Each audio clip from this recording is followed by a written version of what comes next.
Boses pa lang, wala ng tulak, kabigin.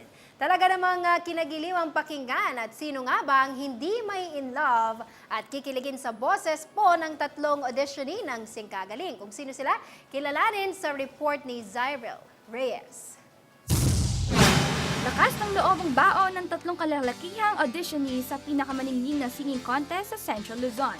Sapat na ba ang kanilang galing magpakilig sa pagkanta upang makuha ang tatlong oo ng judges? Una sa ating listahan ngayon, kilalanin si Sino na tubong Bulacan na tinawid ang bayan gamit ang bangka dahil sila raw ay nakatira sa isang coastal area. Nag-aabang lang daw siya sa internet kung saan niya maaaring ipamalas ang kanyang galing sa pamamagitan ng singing contest. Ang Singkagaling na nga kaya ang kanyang ticket to success?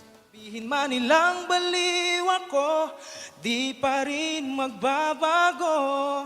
Sinasambit ng puso ko, natatanging pangalan mo. At kahit na mukhang malabo pa, di mawawala ng pag-asa. Alam kong balang araw ay mapapansin mo rin ang hopeless romantic na tulad ko. Nagustuhan nga ng mga judges ang malamig na boses ni Sinon kaya naman nakuha niya ang matamis nilang oo. Hindi naman nagpahuli si Eric Go na tubong Aray, Pampanga sa kanyang kinantang Island in the Stream by Dolly Parton.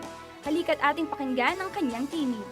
And the love is blind, it requires a dedication.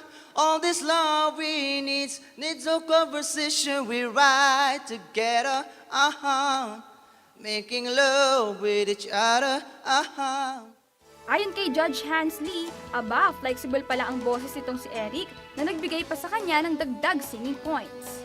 Ang sabi ni Judge Jake Morales sa kanyang performance, Eric, go. We won't let you go because you're in.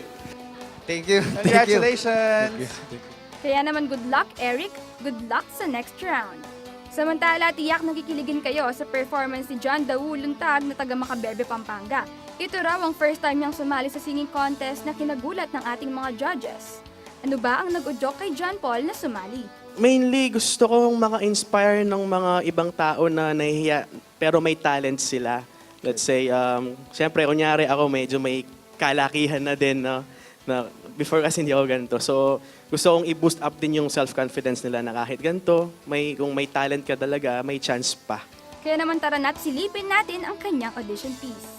Whoa, bakit pa ba nagawa?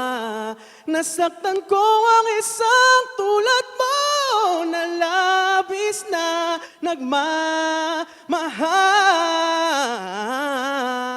Sa kantang ito ni John Paul, nahuli ang kiliti ng ating tatlong judges. Tunay na hinuli ng tatlong bigating lalaking singers na ito ang ating mga puso sa kanilang natatanging galing sa pagkanta. Kaya naman ang malaking tanong, kaya ka ba nina Senon, Eric at John? Kung oo, mag-audition na ang mga 5 hanggang 10 years old kids at 15 to 28 years old naman para sa mga teens and adults sa mismong tanggapan ng CLTV36 sa September 19, 2 to 5 p.m. Halina at baka ikaw na ang susunod na bituin na titingalain sa CLTV36 Singkagaling. Ako po si Zyril Reyes para sa Metro Central Luzon News.